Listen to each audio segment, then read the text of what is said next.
드루킹 댓글 조작 사건에 연루된 혐의로 재판에 넘겨진 김경수 경남지사에게 징역 2년이 확정됐습니다. 민주당은 아쉬움이 크지만 대법원의 판결을 존중한다고 밝혔고 국민의힘은 당연한 결과라며 문 대통령과 민주당의 사과를 요구했습니다.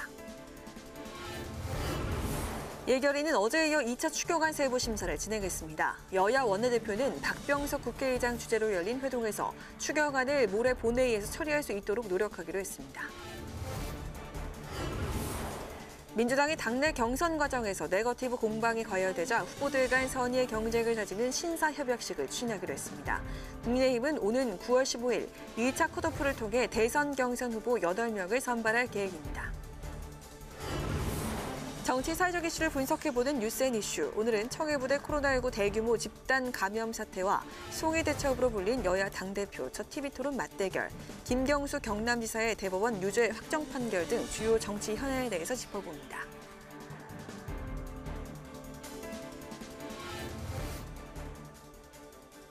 여러분 안녕하십니까? 7월 21일 의정 종합뉴스 뉴스앤 시작하겠습니다. 김경수 경남도지사가 드루킹 댓글 조작 공모 혐의에서 유죄 판결을 받아 지사직을 잃게 됐습니다. 대법원은 댓글을 이용해 불법 여론 조작을 한 혐의로 재판에 넘겨진 김 지사에게 징역 2년을 선고한 원심을 확정했습니다. 친문 핵심인 김 지사가 유죄를 확정받으면서 민주당은 대선의 악재로 받아들이는 분위기고 야당은 문재인 대통령과 민주당의 사과를 요구하고 나섰습니다. 김동희 기자가 보도합니다. 지난해 11월 항소심에 이어 대법원도 김 지사의 댓글 조작 혐의에 대해 징역 2년을 선고했습니다. 김 지사가 2016년 11월 경공모 사무실인 경기도 파주 산채에서 드루킹 일당의 댓글 조작 프로그램인 킹크랩 시연을 참관한 게 인정된다는 겁니다. 공직선거법 위반 혐의는 유죄에서 무죄로 뒤집혔습니다. 1심은 일본 센다이 총영사 자리를 청탁한 것은 선거운동 대가로 이익을 제공하겠다는 의사를 표시한 것이라며 징역 10개월에 집행유예 2년을 선고했지만 2심에서는 특정 후보자에 대한 선거운동과 관련되지 않았다며 무죄를 선고했고 대법원은 2심 판단이 맞다고 확정했습니다. 이번 판결로 김 지사는 도지사직을 잃고 재수감됩니다. 또 형 집행이 끝나고 5년 동안 오는 2028년 4월까지 선거에 출마할 수 없고 2027년도 대선 출마도 불가능해졌습니다. 국민의힘은 당연한 결과라며 내년 대선을 앞두고 이번 사건의 의미를 명심해야 한다면서 문재인 대통령과 민주당이 국민에게 사과해야 한다고 요구했습니다. 문 대통령과 민주당은 여론 조작으로 민의를 왜곡시키고 민주주의를 위협한 반민주적 행태의 당사자로서 국민 앞에 당연히 사과해야 할 것입니다. 정의당도 도정 공백을 비롯해 시민들에게 우려와 불신을 끼친 것에 대해 김 지사와 민주당의 책임 있는 사과와 입장 표명이 있어야 한다고 밝혔습니다. 민주당은 아쉬움이 크지만 대법원 판결을 존중하고 경남도정의 차질을 최소화하겠다는 논평을 냈습니다.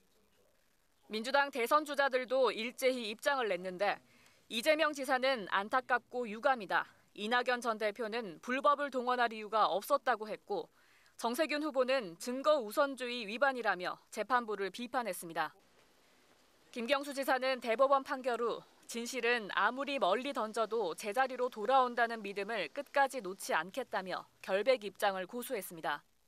이번 확정 판결로 조작된 여론으로 당선됐다. 문재인 정권의 정통성에 문제가 있는 게 아니냐는 비판이 나오면서 문 대통령 역시 타격을 피할 수 없다는 해석이 나오고 있습니다. 국회 방송 김동희입니다. 국회 예산결산특별위원회는 이틀째 소위를 열고 추경안 심사를 진행했는데요. 불필요한 일자리 지원 예산을 대폭 삭감해 소상공인을 지원하자는 야당과 원안 유지를 주장한 여당이 맞서며 추경안 심사에 진통을 겪었습니다. 보도에 박지영 기자입니다. 이틀째 추경안 심사를 진행한 예결위 소위. 여야는 소상공인 피해 지원을 확대해야 한다는 데 공감했지만 재원 마련 방안을 두고는 이견을 보였습니다. 국민의힘은 일자리 지원 관련 예산을 삭감 대상에 올렸습니다.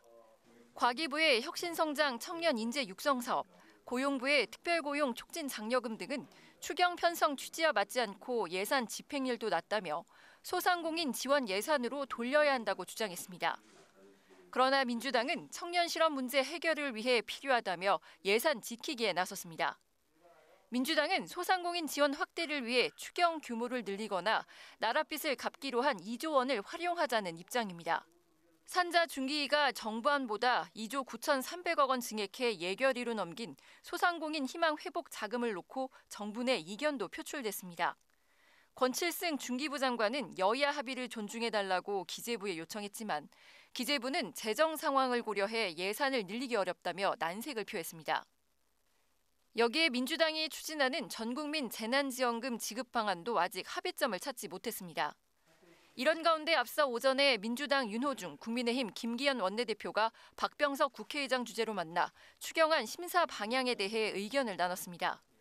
여야는 오는 23일 추경안 처리를 위해 노력한다는 기존 합의를 재확인했습니다.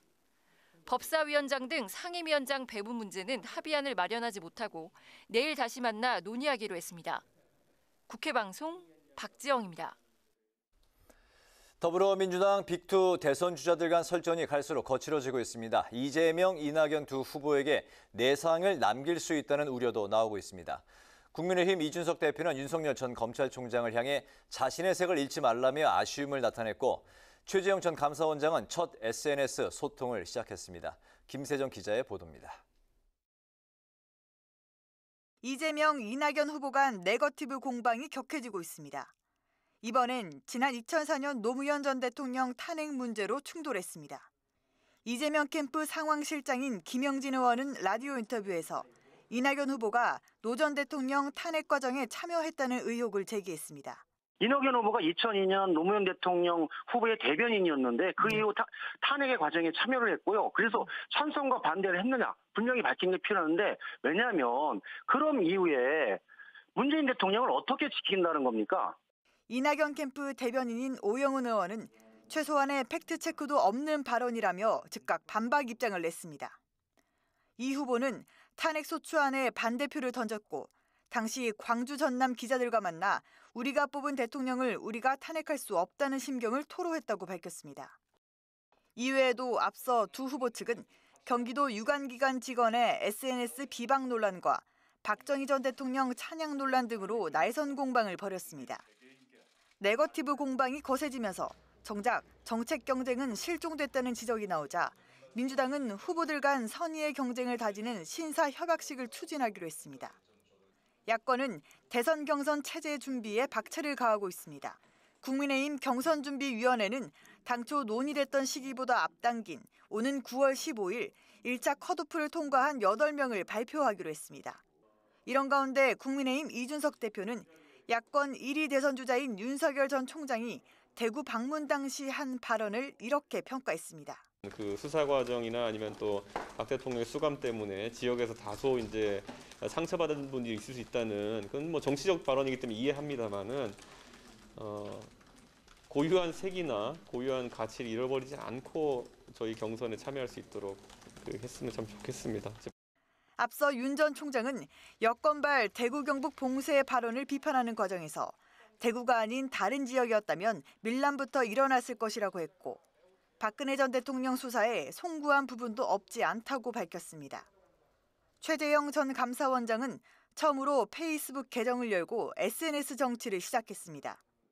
최 전 원장은 정치는 메시지라고들 한다며 자신의 생각을 국민께 말씀드리고 의견도 경청하겠다는 글을 올렸고 탁구하는 영상 등 일상도 공유했습니다. 윤 전 총장과 최 전 감사원장이 야권 대선 주자 지지율 1, 2위를 달리는 가운데 또 다른 대선 주자인 유승민 전 의원은 국민연금 개혁 공약을, 원희룡 제주지사는 행정경험 강점을 내세우며 차별화 전략을 펼치고 있습니다. 국회방송 김세정입니다. 박병석 국회의장이 취임 1주년을 맞아 오늘 국회방송과 전국 9개 민영방송 KTV가 함께 마련한 특별 대담에 출연해 정치개혁의 필요성을 강조했습니다. 박 의장은 국민의 신뢰를 회복하기 위해서는 제왕적 대통령제, 승자독식 선거제 등 현재의 정치 제도를 바꿔야 한다고 말했습니다. 그 방법으로 거듭 개헌을 강조했는데 내년 대선이나 지방선거 때 국민 투표에 붙이자고 제안했습니다. 홍혜진 기자가 그 현장을 다녀왔습니다. 대전 서구갑에서만 내리 6선을 하면서 21대 국회 최다선으로 지난해 6월 전반기 국회의장으로 선출된 박병석 의장. 박 의장은 많은 의원들과 소통하며 여야 협치를 위해 노력해왔다고 그동안의 소회를 밝혔습니다. 그러면서 작년 예산안을 여야 합의로 6년 만에 법정 시한 내 통과시키는 등 성과로 나타났다고 말했습니다. 여야 원내대표회담을 한 20차례 했고요. 그리고 여야 대표의장 주재죠. 대표회담도 했고 중진회담도 했고 그런 소통의 채널을 다양화시킴으로써 협치의 기반을 닦았다 하는 언론의 평가가 있었고요. 박 의장은 여전히 정치가 국민의 신뢰를 얻지 못하고 있는 데 대해 안타까워하며 거듭 정치개혁 필요성을 강조했습니다.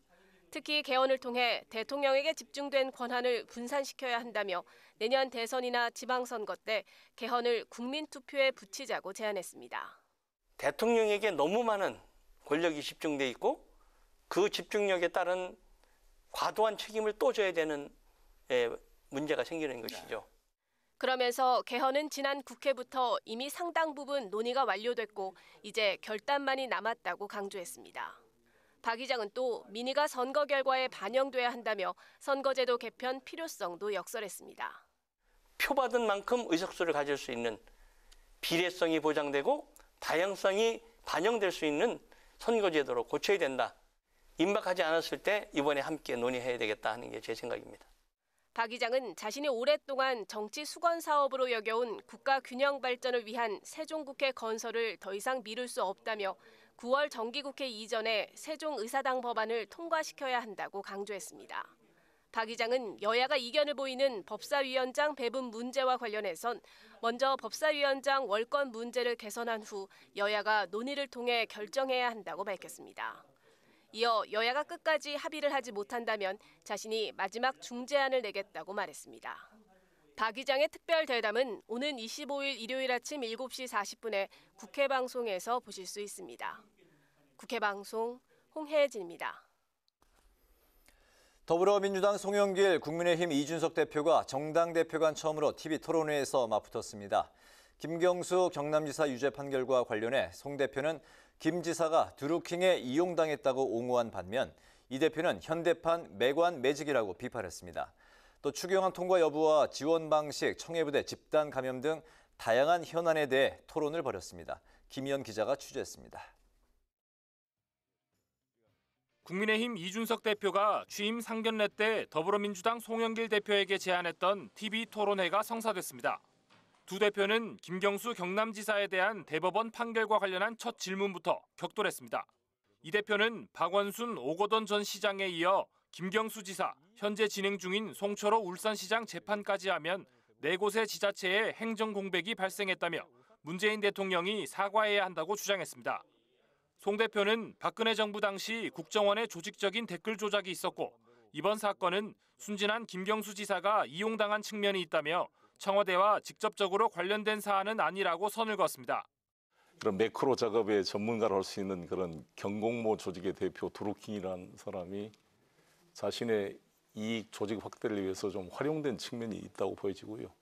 이익을 추구했던 집단에게 그러면 센다이 총영사를 제공하겠다고 했던 거는 사실상 현대판 매관매직이거든요. 이거를 선거판에서 횡행하게 했다는 것은 그것만으로도 국민들이 상당히 실망하지 않겠냐. 국회에서 심의 중인 추가 경정 예산안과 관련해 송 대표는 7월 국회에서 통과시킨 뒤 이르면 다음 달, 늦어도 9월에 소상공인을 중심으로 한 지원이 이루어질 것이라고 전망했고 세부적인 협상은 여야 원내대표가 맡고 있다고 말했습니다. 이 대표는 지난 회동에서 나왔던 전국민 재난지원금 합의 번복 논란과 관련해 추경 총액이 늘지 않는 선에서 어느 정도 양해할 수 있다는 거였다며 당내 반발에 불편한 기색을 내비쳤고 송 대표도 지원에 나섰습니다. 어느 정도 교섭의 여지 정도는 주고 저희가 만나야 되는 거지. 저희가 무슨 외교관들도 아니고 본국의 훈령을 받아가지고 모든 협상을 하고 이렇게 할 수는 없습니다.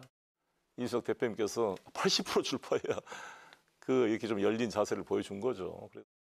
청해부대 집단 감염 사태와 관련해 송 대표는 군 당국의 대처가 아주 잘못됐다며 문재인 대통령이 군 당국을 질책한 게 사실상 사과라고 말했습니다. 이 대표는 외부 접촉이 없을 거라는 방역 당국과 군의 통제식 방역이 실패했다며 이번 기회에 확진자 수를 기반한 통제식 방역이 실효성이 있는지 점검해야 한다고 주장했습니다. 이 밖에 대선 경선 관리에 대해 송 대표는 내부 후보들 간 네거티브가 심해지고 있다며 기준을 마련할 것이라고 했고, 이 대표는 모든 후보가 공존하는 빅텐트를 치되 최종 후보가 나오면 그 후보를 중심으로 뭉치는 게 원칙이라고 강조했습니다. 국회 방송 김희연입니다. 공직선거법 위반 혐의로 재판을 받아온 더불어민주당 송재호 의원이 항소심에서도 벌금 90만 원을 선고받아 당선 무효형을 피했습니다. 송 의원은 21대 총선 기간 제주시 5일장과 TV방송 토론회에서 허위 사실을 공표한 혐의로 기소됐습니다. 송 의원은 이번 재판 결과를 겸허히 수용한다며 대법원 상고 여부는 변호인과 상의하겠다고 밝혔습니다. 국민의힘과 합당 실무 협상을 진행 중인 국민의당의 안철수 대표가 국민의힘 답을 기다리는 상황이라고 말했습니다. 안 대표는 오늘 기자들을 만난 자리에서 국민의힘이 우리 측에 합당안을 달라고 해서 지난주에 넘겼지만 어제 실무 협상에서도 답을 듣지 못했다며 이같이 밝혔습니다. 안 대표는 우리 측은 오늘도 국민의힘에 만나자는 요구를 했다며 과연 국민의힘에서 합당 의지가 있는지 모르겠다고 지적했습니다. 정의당 배진교 원내대표는 다음 달 당의 선거 방침이 확정되면 대선 전국에서 정의당의 모습을 볼 수 있을 것이라고 말했습니다. 배 원내대표는 오늘 한 라디오 인터뷰에서 이정미 전 대표가 포럼을 발족한 데 이어 심상정 의원도 결심이 선 것 같다며 이같이 말했습니다. 또 진보 진영의 연대 여부에 대해선 반기득권 프라이머리를 하기에는 아직 여건이 숙성돼 있지 않아 일단은 당 자체 경선을 통해 후보를 결정할 수밖에 없다고 전했습니다.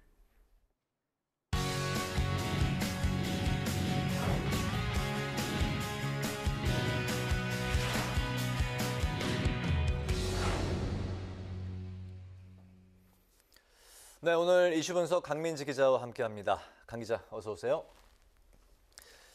정치적 부활이냐 재수감이냐 갈림길에 섰던 김경수 경남도지사에 대한 사법부의 최종 판단이 내려졌습니다. 김 지사가 기소된 지 3년 3개월 만이고 징역 2년형이 이제 확정이 됐는데 때문에 오늘 정치권이 이제 종일 이제 술렁이었습니다. 당장 야권은 그 문재인 정부의 정통성에 대해서 이제 직격을 했네요. 네, 이번 판결이 지난 대선에서 여론 조작이 있었음을 인정하는 결과다 이렇게 보고서 김경수 경남지사를 넘어서 문재인 대통령에 대한 입장까지 요구를 하고 있는 상황입니다. 네. 문재인 정부가 당시 임명했던 윤석열 전 검찰총장과 최재형 전 감사원장도 문정부를 정조준했는데 윤석열 전 총장은 박근혜 정부 당시 이른바 국정원 댓글 조작 사건과 비교를 하면서 이 현 정부의 근본적 전통성에 심각한 문제가 있다는 것이 확인됐다 이렇게 비판을 했고요.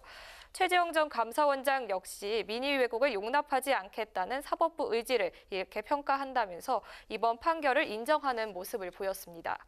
2017년 대선에 후보로 출마했던 인사들도 사과를 촉구하며 비판의 가세를 했는데요. 당시 자유한국당 후보였던 홍준표 의원은 문정부 출범의 정당성이 상실됐다. 여론 조작의 최대 피해자인 자신과 안철수 후보에게 대한 사과를 요구했습니다. 국민의당 안철수 대표 역시 문 대통령을 향해서 최측근이 벌인 엄청난 선거 공작을 몰랐다면 손바닥으로 하늘을 가리는 짓이다 이렇게 비판을 했고요. 당시 바른정당 대선 후보였던 유승민 전 의원도 문재인 정권의 정통성에 의문을 제기한다고 밝혔습니다.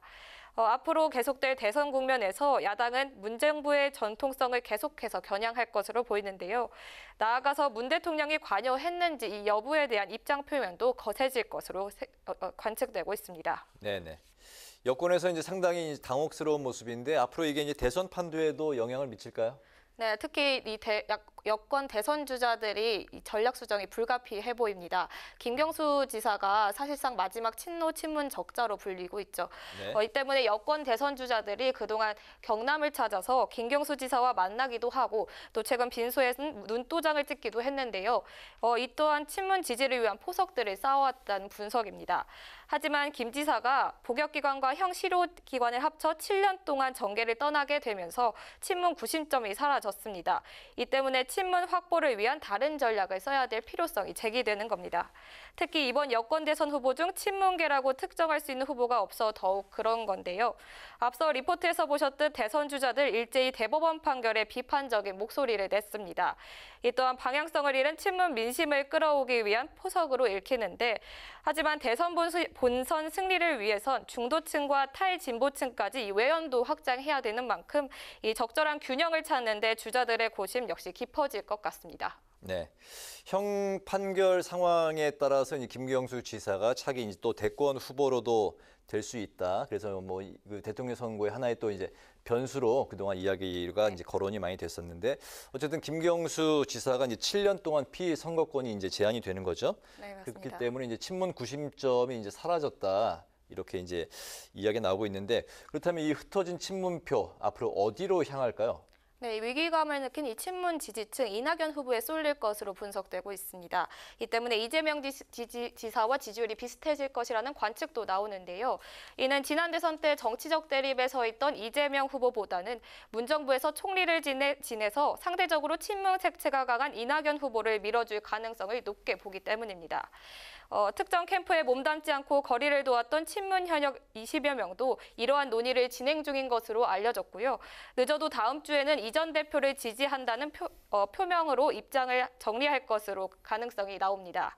그래서인지 이재명 후보 측은 오늘 노무현 대통령 탄핵 이슈를 꺼내 들었는데요. 이낙연 후보가 노무현 전 대통령 탄핵 동조 세력 중 한 명이었다는 점을 부각해서 이 친문 쏠림을 막으려는 이재명 후보 캠프 측 전략으로 보입니다. 관련 발언 직접 들어보시죠. 이낙연 후보가 2002년 노무현 대통령 후보의 대변인이었는데 그 이후 탄핵의 과정에 참여를 했고요. 그래서 찬성과 반대를 했느냐 분명히 밝히는 게 필요한데, 왜냐하면 그럼 이후에 문재인 대통령을 어떻게 지킨다는 겁니까? 좀 명확한 자기 입장이 필요한 거고요. 네, 이번 판결에 대해서 청와대와 당 반응은 현재 어떻게 나와 있습니까? 네, 당은 안타깝지만 판결을 존중한다며 이렇게 논평을 짧게 냈고요. 네. 또 청와대 역시 드릴 말씀이 없다면서 이렇게 입장을 자제하는 분위기입니다. 청와대와 민주당 우선 파장을 최소화하려는 것으로 보이는데요. 민주당으로서는 이 도덕성 타격과 김경수 경남지사가 이 지사직을 박탈당하면서 불경 민심이 악화될 수 있는 점, 그리고 친문 분화라는 파장이 어떻게 미칠지 우려하는 분위기입니다.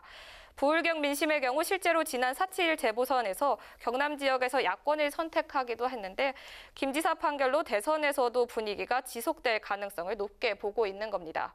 청와대 경우에는 재판 결과 입장을 내는 것 자체가 야당의 문재인 대통령의 책임론 프레임에 말리는 빌미가 될 수 있다는 판단이 작용하는 것으로 보이는데요.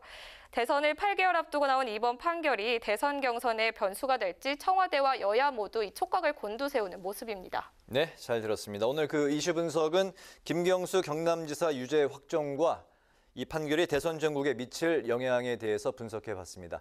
강민지 기자 수고했습니다.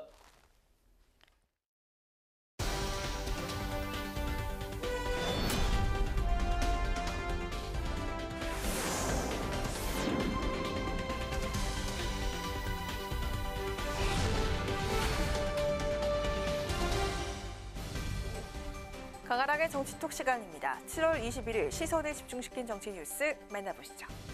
첫 번째 정치톡은 킬빌의 그녀처럼입니다.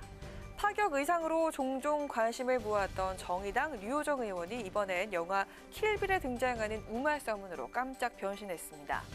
청년 정의당이 설립한 채용 비리신고센터 킬빌의 센터장을 맡은 류 의원. 오늘 국회 본관에서 열린 센터 설립 기자회견 자리에 우마 사원이 입었던 복장과 똑같은 노란 트레이닝복 차림으로 등장해서 눈길을 끌었습니다.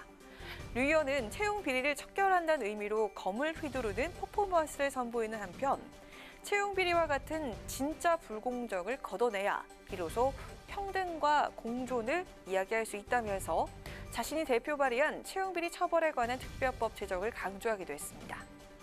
이 자리에 함께한 정의당 여영국 대표, 각기 터지는 채용 비리 사건에 대응하는 것만으로는 한계가 있다면서 정의당은 채용 비리를 전담해 일상적으로 신고받고 대응하는 전담 기구를 운영할 것이라고 밝혔고요. 이어서 강민진 청년정의당 대표도 한국 사회 채용 비리 문제를 뿌리 뽑기 위한 행동에 나선다며 킬비리가 그 역할을 수행할 것이라고 밝혔습니다. 채용비리 신고센터 킬비리는 채용에 관한 부정한 청탁과 출수 일체를 낱낱이 고발하는 플랫폼이 될 것입니다. 제보를 토대로 함께 채용비리의 심각성을 우리 사회에 널리 알리겠습니다. 근본적인 문제 해결을 위한 대책의 실현을 앞당기기 위해 최선을 다하겠습니다. 점프스트, 반바지, 청청 패션, 보랏빛 드레스 등 다양한 옷차림으로 국회에 등장해 시선을 모았던 류호정 의원. 이번엔 영화 속 주인공으로 변신했는데요. 악을 용서치 않은 킬빌의 그녀처럼 청년들에게 주어진 기회를 송두리째 박탈하는 채용 비리를 근절하는 데 큰 역할을 해주길 기대해보겠습니다. 이어서 오늘의 두 번째 정치톡은 개인 택시기사 도전입니다. 이준석 국민의힘 당대표가 여름휴가 기간 동안에 개인 택시 양수 양도 교육을 받을 예정이라고 밝혔습니다. 이 대표 자신의 페이스북에 이번 여름엔 미리 예약해뒀던 개인 택시 교육을 받으러 간다며 교육장에 있는 경북 상주에서 휴가를 보내겠다고 밝혔습니다.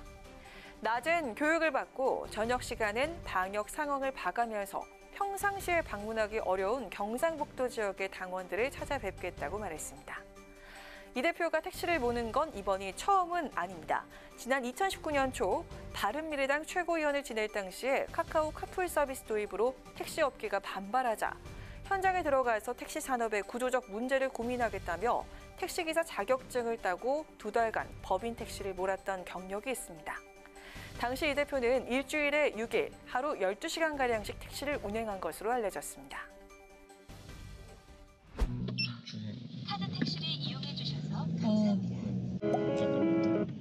여보세요? 네, 최고님. 네. 오늘 못 오시나요? 당연하죠. 당연하시고. 네. 왜 안 가시는 그러니까 최고위 가면은 사람을 못 채워요.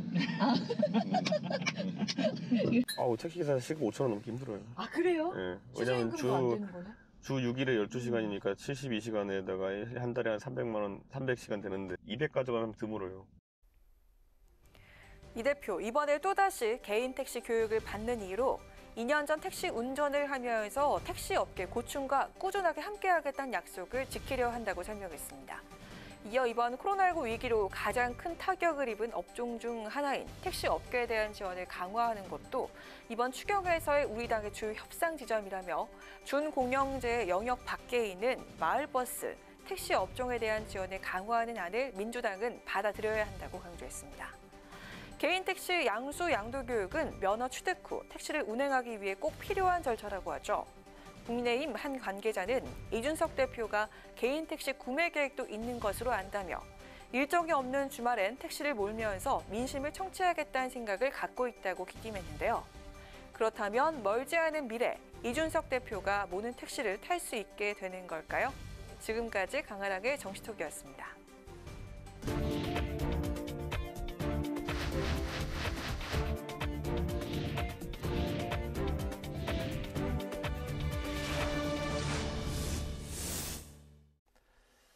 네, 이번 순서는 정치 사회적 이슈를 분석해보는 뉴스앤 이슈입니다. 매주 수요일 저희와 함께하시는 두 분, 최진봉, 장성철 교수 두 분 나오셨습니다. 어서 오십시오. 안녕하세요. 전체 감염 90% 최악의 감염률을 기록한 청해부대 코로나19 집단 감염 사태부터 짚어보겠습니다. 현재 총 확진자가 270명인데요. 당국의 방심이 빚은 참사라는 이야기까지 나오고 있는 상황인데, 먼저 이번 집단 감염 사태의 가장 커다란 원인, 어디에서 찾을 수 있는지 최진봉 교수님부터 말씀하시죠. 일단 현장에 있는 지휘관이 제대로 판단을 못한 거예요. 이게 제일 아쉬운 부분이고요. 네. 현장의 지휘관이 제대로 판단만 했어도 이렇게까지 사태가 커지진 않았을 겁니다. 그러니까 초창기 2일 날 처음 이제 감기 환자가 발생을 했거든요. 그리고 그 전날 아마 접안을 해서 보고품을 받았던 것 같아요. 뭐 식자리라든지 아니면 기름이라든지 이런 걸 보고받는데 그때 아마 외부에 있는 사람 접촉한 것 같고요. 물론 모든 사람이 접촉하는 건 아닙니다. 보급관이라고 해서 실제 보급 업무를 담당하는 사람과 통역관 2사람 정도가 접촉을 했는데 거기서부터 아마 문제가 시작된 것 같고요. 그리고 나서 2일 날 첫 감기 환자가 발생했는데 이걸 코로나와 전혀 연결을 못한 것 같아요. 거기에 실수가 있다고 저는 보거든요. 당시에 이제 아프리카 지역이 우기였거든요. 시기적으로. 네. 그러다 보니까 비가 많이 내리고 이래서 아마 기후 변화 때문에 감기가 걸리는 거 아니냐 이렇게 너무 단순하고 안일하게 생각을 한 거죠. 그래서 조치를 취하지 못하고 10일이 지난 거예요. 그 다음 날 계속 환자가 발생을 했거든요.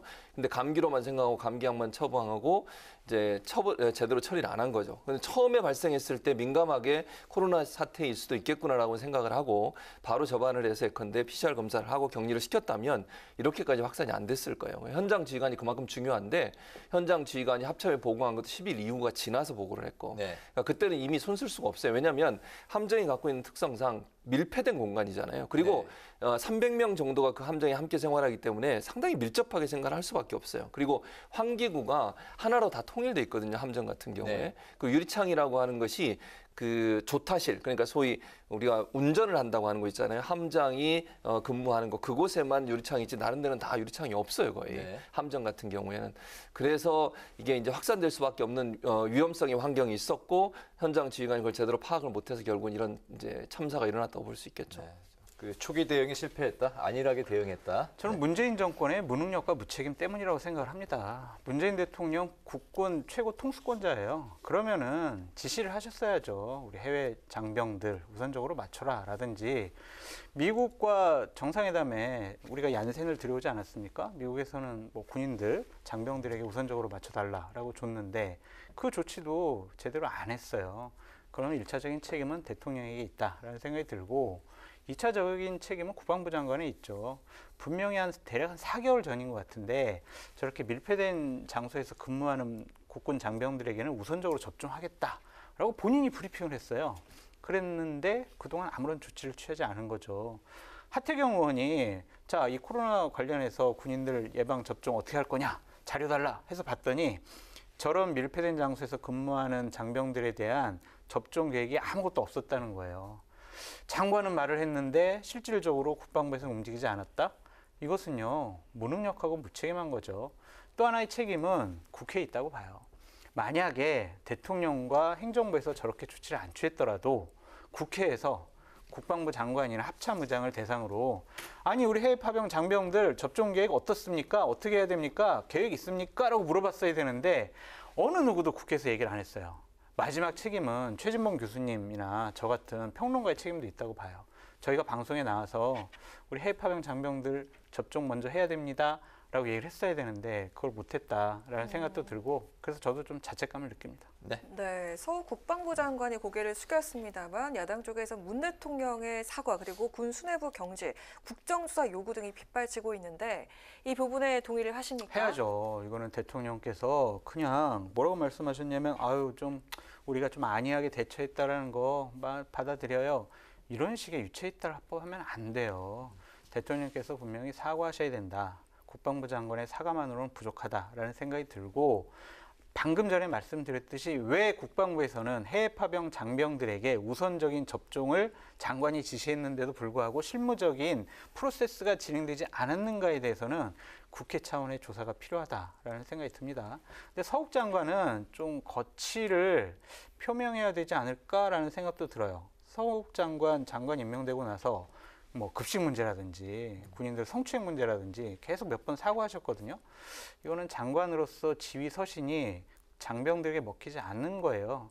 그 장관으로서의 명령이 권위가 땅에 떨어진 거죠. 그렇다면 그런 장관 믿고 어떻게 국방부 장관을 계속 시킬 수 있습니까? 저는 군 수뇌부의 어떤 경질이라든지 여러 가지 책임 소재를 묻는 조치도 필요하다라고 말씀드립니다. 국방부 장관의 경질과 또 국정조사를 해야 된다라고 말씀하셨네요. 네. 뭐 국회 안에서 조사를 할 필요가 있다면 할 필요도 있다고 봐요, 저는. 다만 대통령의 사과, 그건 저는 현재로서는 대통령이 유감을 표명하고 잘못된 부분을 바로잡으라고 지시한 걸로 충분하다고 봐요. 아까 말씀드린 것처럼 이제 장소장은 국군 통수권자니까 책임을 전체적으로 져야 된다고 얘기하지만 가장 큰 문제는 아까도 말씀드렸지만 현장 지휘관이 보고를 제대로 안 했어요. 만약 이거를요, 첫날이라도 보고를 빨리 해서 합참에서 조치를 취하도록 했으면 이렇게까지 문제가 확산되지 않았을 거거든요. 그러니까 현장 지휘관이 제대로 조치를 안 하는 바람에 문제가 이렇게 확산이 됐고 이미 제가 볼 때는 10일 정도 지나면서 전체적으로 다 확산이 됐을 거라고 저는 봐요. 지금 이제 나중에 다 80몇 %가 이제 확진이 됐지만 그러니까 대통령이 보고를 받고도 만약에 조치를 안 취했으면 그건 정말 큰 문제죠. 그런데 저 보고가 늦어지고 조치가 안 되다 보니까 결국 이런 문제가 발생해요. 그럼에도 불구하고 대통령은 유감을 표명할 수밖에 없어요. 어쨌든 국군 통수권자이기 때문에. 그리고 이제 장 교수가 장 소장이라고 나올 뻔했는데 장 교수라고 자꾸 이제 장 교수가 얘기했던 것처럼 기본적으로 파병한 군인들에게 접종을 한 건 정말 필요한 부분이에요. 이거 늦어진 것도 일정 부분 비판을 받을 수밖에 없다고 저는 봐요. 그러니까 이게 뭐 제가 볼 때는 아니한 생각이에요. 무슨 말이냐면 바다에 떠 있는 배에 근무하니까 괜찮을 거라고 생각했던 아니함이라고 말씀을 드릴 수밖에 없어요. 이게 만약에 육군에 있었으면 또 다른 접촉을 했을지 모르겠어요. 근데 배는 어쨌든 24시간 바다에 떠 있으니 괜찮겠지 하는 생각을 했던 이 아니한 생각이 결국 이런 문제를 발생했거든요. 결국 아까 말씀드린 것처럼 배도 결국 주기적으로 접안을 해서 보급품을 받아야 되는 상황이에요. 그럼 외부 접촉이 있을 수밖에 없는 구조인데 그런 부분을 전혀 고려하지 않고 배에 있으니까 안전할 거라고 생각했던 거 아니야. 분명히 문제가 있습니다. 그래서 책임 있는 사람들에 대해서는 조치를 반드시 취해야 되고요. 또 이제 접촉을 안 한 부분도 지적받아 마땅한 부분이라는 생각이 들어요. 그래서 앞으로는 파병 군인들이 지금 뭐 이게 우리나라 영토냐 아니냐 이런 걸 따지는 문제가 저는 아니라고 생각해요. 파병된 군인한테는 무조건 접종할 수 있도록 수단과 방법을 가리지 않아야 되고 협의를 해야죠. 이제 그런 부분들을 하지 못한 부분은 지적받아 마땅한 부분이라고 생각합니다. 저는 최 교수님의 책임도 분명히 있다. 그래서 최 교수님도 유감을 표명해야 된다라고 저는 생각이 들어요. 왜냐하면 우리나라 코로나19와 관련해서 최고의 전문가 분 중에 한 분이 최진봉 교수님이에요. 그리고 어떤 프로그램도 진행하고 계시고 그렇다면 그 프로그램에서 해외 파병 장병에 대한 접종 이런 것도 해야 된다라고 짚어주셨으면 교수님 영향력이 많잖아요. 많이 방송에 나와서 말씀하셨으면 사태가 이러지 않았을 것 같다라는 생각도 듭니다. 그래서 유감 표명하시기 바랍니다. 장 교수가 저를 띄워주는 척하면서 공격을 하는 건데 뭐 아니 저는 유감 표명할 수도 있어요. 제가 만약에 예를 들어서 그런 부분에서 미리 얘기했으면 더 좋을 뻔했다라고 얘기할 수 있는데 그게 이제 우리 뭐 장 교수나 나나 방송에 출연한 사람의 책임이 있다 없다의 문제가 아니라 이건 전체적으로 그런 문제를 미리 예견하지 못했던 이제 방역 당국과 국방부 그다음에 현장 지휘관에 제대로 되지 못한 어떤 대응, 초응 대응 이런 분들이 총체적으로 문제를 일으켰다 이렇게 볼 수 있습니다. 알겠습니다. 중요한 이슈가 이제 많기 때문에 다음 주제로 또 넘어가 보겠습니다. 오늘 그 여야 수장 집권 여당의 대표와 또 제1야당의 대표 간의 첫 번째 TV 토론 이제 맞대결이 있었는데 아마 우리나라 그 방송사에서 아마 처음 있었던 일이었던 것 같습니다. 덕분에 그 프로그램에 고정 출연인데 출연이 한 주 스킵을 했습니다. 근데 다음 주, 그 다음 주도 출연 못해요. 네, 오늘 바쁘시기 때문에 요새 덕분에 좀 휴식 시간을 가졌을 것 같은데 오늘 그 TV 토론 두 분 다 보셨습니까? 어땠습니까? 어떻게 보셨어요? 저는 직접적으로 보질 않았고 기사를 통해서 봤어요. 기사를 통해서 봤는데 근데 뭐 우리가 기본적으로 그 언론사에서는 홍보를 여러 번 했더라고요. 그게 뭐 직격 토론이다, 뭐 끝장 토론이다 이런 식으로 얘기를 하셨는데 실제 그 언론에 보도된 내용을 보니 그렇게 크게 부딪힌 부분은 없었던 것 같아요. 그건 이제 아직 뭐 여야 대표 간에 이제 서로 이제 그 임기 시작한 지 얼마 안 돼서 허니문 기간이기 때문에 그렇다고 봐야 될까요? 뭐 그렇기도 하고 사실 지난번에 한번 이제 그 재난지원금 관련해서 만나서 얘기한 적이 있었잖아요. 그때 말이 잘 통했던 것 같아요. 물론 이준석 대표가 나중에 들어와서 이제 입장을 바꾸는 바람에 논란이 됐었고 국민의힘에서 상당히 큰 이제 논란이 됐었죠. 이준석 대표가 어려움에 처하기도 하고 이제 그 전에 만났던 그 훈훈함이 지금도 남아 있는 것 같아요. 제가 볼 때는 이준석 대표도 어느 정도 송 대표하고 일치하는 부분이 많이 있는 것 같아요. 근데 이제 그게 본인이 대표지만 혼자만의 생각으로 모든 걸 할 수 있는 건 상황은 아니잖아요. 원내 대표라든지 다른 의원들의 의견도 들어야 되는 상황이니까 거기서 오는 충돌이 있었던 것 같고 그러다 보니까 그때 얘기가 잘 통했던 분위기가 계속 연장되는 게 아닌가. 그래서 뭐 민감한 사안에 서로 다른 입장을 대하긴 했지만 장 수장이 저를 공격하는 것처럼 그렇게 하지 않았고 아주 부드럽게 넘어갔다 이렇게 볼 수 있을 것 같습니다. 보시지 않았다고 하니까 뭐 춘평에 대해서 뭐 어떻게 이제 판단할지 모르겠지만 어느 양 토론자 중에 누가 더 오늘 그 방송에서 좀 우세했다고 할까요? 저는 이제 띄엄띄엄 다 춘평에 대해서 봤는데 말씀할 수 있을까요? 준스톤이 이겼다라는 댓글이 많더라고요. 댓글로 보면 한 90% 이상 압도적으로. 어떤 면에서요?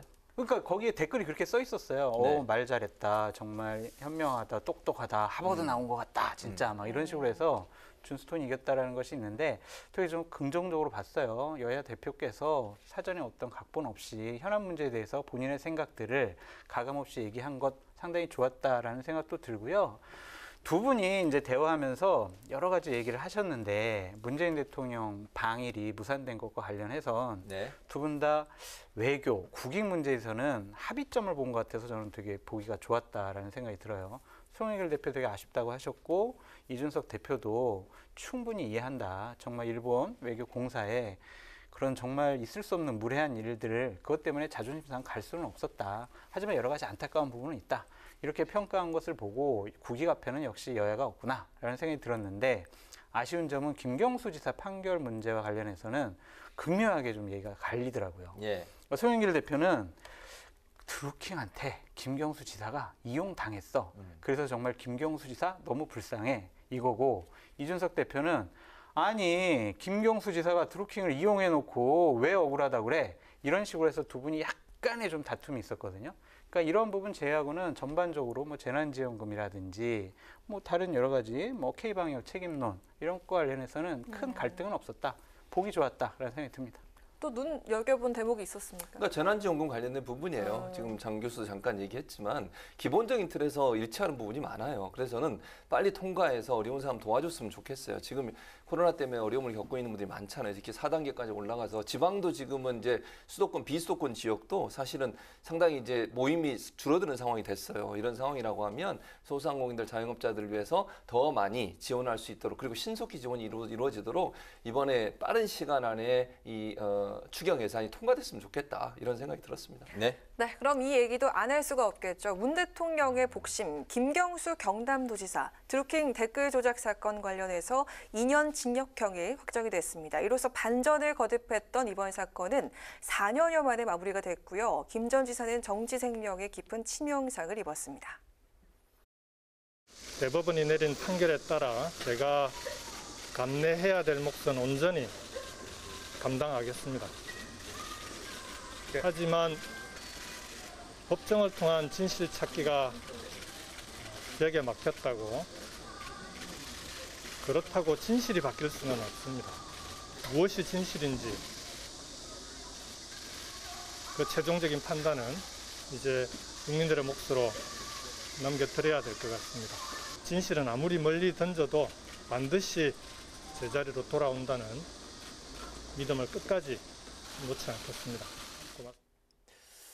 네, 유죄 확정 판결이 난 뒤에 이제 도청에서 이제 소회 소감을 이야기하는 걸 이제 들어봤는데요.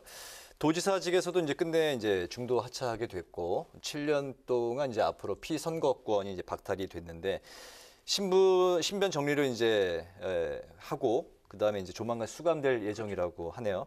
먼저 오늘 그 대법 판결 어떻게 지켜보셨고 또 퇴진 일성에 대해서 어떻게 보셨습니까? 일단 뭐 대법원의 판결이니까 그건 그대로 받아들여야 한다고 생각해요. 뭐 불만이 있을 수 있고 또 뭐 동의할 수 없는 부분이 있다 하더라도 네. 대법원의 판결이잖아요. 판결은 판결대로 받아들여야 되는 상황이라고 보여지고요.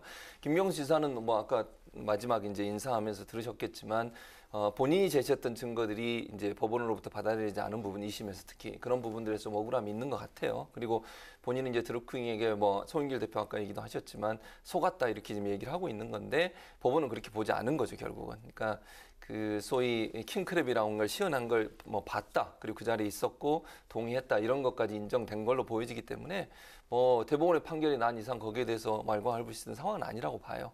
뭐 다른 일이 있어서 이걸 재심을 청구할 수 있는 상황이 된다면 모르겠지만 그렇지 않는다고 하면 이 부분을 뒤집을 수 있는 상황은 안 되지 않겠습니까? 그리고 이제 말씀하신 것처럼 김경수 지사는 2년 동안 이제 수감 생활을 해야 되고요. 네. 그리고 4년 동안 또 5년 동안인가요? 나올 수 예, 없는 예. 상황이 되잖아요. 네. 그래서 7년 동안 결국 이제 정치 생활을 할 수 없는 건데 상당히 큰 타격이죠. 김경수 지사 입장에서는. 뭐 사실은 이 사건이 있기 전까지만 해도 김경수 지사가 대권 후보까지도 거론되는 그런 어떤 정치적으로 상당히 유망했던 분 중에 한 분이었는데 이런 일이 있어서 결국 중도 하차하게 됐고 그걸 통해서 정치 생명도 상당히 큰 위기에 빠진 상황인데 뭐 이제 뭐 어쩔 수 없는 상황이죠. 지금 상황에서는 본인이 좀 더 이제 본인의 어떤 그 개발이랄까요? 아니면 본인을 돌아보는 시간을 좀 가지면서 또 다른 기회를 모색해야 되는 상황이 아니겠나 이런 생각이 듭니다. 네. 뭐 또 다른 기회를 모색을 해요. 범법자는 감옥에서 반성해야 된다라는 생각이 들고요. 김경수 지사의 오늘 말은 정말 뻔뻔하고 법치주의의 근간을 해치는 망언이다라는 생각이 듭니다. 본인이 생각하고 본인이 원하는 판단이 나오지 않으면 대법원 판결도 부정을 합니까? 아니 어떻게 그러면 최종 판단은 국민 몫이다라고 얘기를 했는데 그러면 우리나라 3심제 법치주의 국가입니다. 그럼 여론재판, 인민재판 하자는 겁니까? 그렇다면 법원은, 판사는, 검사는, 경찰은 왜 있습니까? 잘못된 사람 조사해가지고 법정에 세우고 법정에서 최종심에서 최종적으로 사법적인 판단을 받으라고 있는 거예요. 그게 진실이죠. 왜 진실이 멀리 있습니까? 본인이 나는 무죄야 라고 그러면은 우리나라 대법원에서 얘기한 것도 그걸 부정을 합니까? 이건 정말 잘못됐다는 생각이 들고요. 법도 규칙도 없다. 자신의 신념 앞에서는 증언도, 뭐 업무방해죄도, 증거도 아무런 소용이 없다. 이것은 집권 세력의 주요한 인물로 치부되고 있는 김경수 지사, 저런 얘기하면 안 된다라는 생각이 들고요. 퇴행적이고 정치적이고 법률적인 부분에 있어서 퇴행적인 역사관을 갖고 있다. 저런 분 정치하면 안 된다. 공직을 맡을 자격이 없다라는 생각이 듭니다. 아니, 남이 말을 하면 좀 부드럽게 얘기를 하세요. 죄송합니다. 아니, 아까 말씀드린 것처럼 2년 동안 당연히 이제 수감 생활을 하겠죠. 거기에 대해서 본인이 수감 생활을 하고 그리고 나서 본인이 다 수감 생활을 마치면 자유인이 되는 거잖아요. 그래서 본인이 또 할 수 있는 일을 하는 거니까 거기에서 뭐 지금 뭐 예를 들어서 판결에 나왔으니까 영원히 그 사람이 활동을 못 하는 건 아니잖아요. 그러니까 본인이 할 수 있는 역할들을 할 수 있도록 저는 수감 생활하면서 여러 가지 생각을 할 거라고 생각해요. 그게 뭐가 됐든 뭐 저는 모르겠습니다만 그런 차원에서 말씀을 드린 거니까 장 교수가 너무 그걸 민감하게 반응 안 했으면 좋겠어요. 알겠습니다. 네, 오늘 마지막 질문인데요. 김 지사의 유죄 판결로 대선판도 흔들릴 것으로 보입니다. 여기서 OX 질문 드리겠습니다. 여당의 대권 주자 이재명, 이낙연 후보 간의 전면전 양상 속에서 이낙연 후보 지지 결집이 급물살을 탈 것이다. O 아니면 X. 하나, 둘, 셋. 네, 최 교수님 X 드셨고요.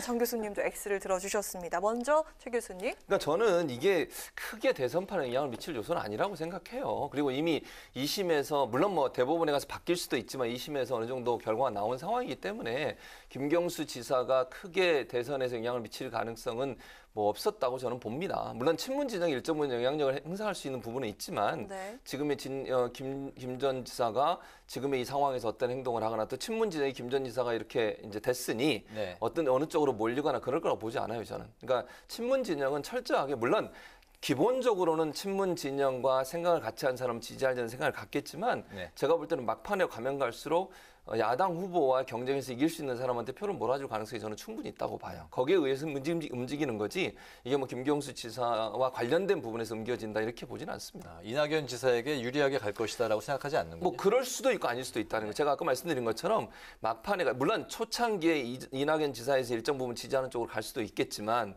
그게 100% 흘러가더라고는 보지 않아요. 아까 말씀드린 것처럼 야당 후보와의 경쟁에서 이길 수 있는 후보가 누구냐 하는 부분을 더 강조해서 볼 거기 때문에 그쪽으로도 힘이 쏠리지 않을까 하는 생각이 듭니다.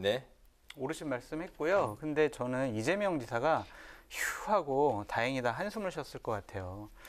왜냐하면 김경수 지사 같은 경우에는 친문 세력의 핵심이었고 구심점이었고 문재인 대통령의 복심이었다라고 평가를 받고 있지 않습니까?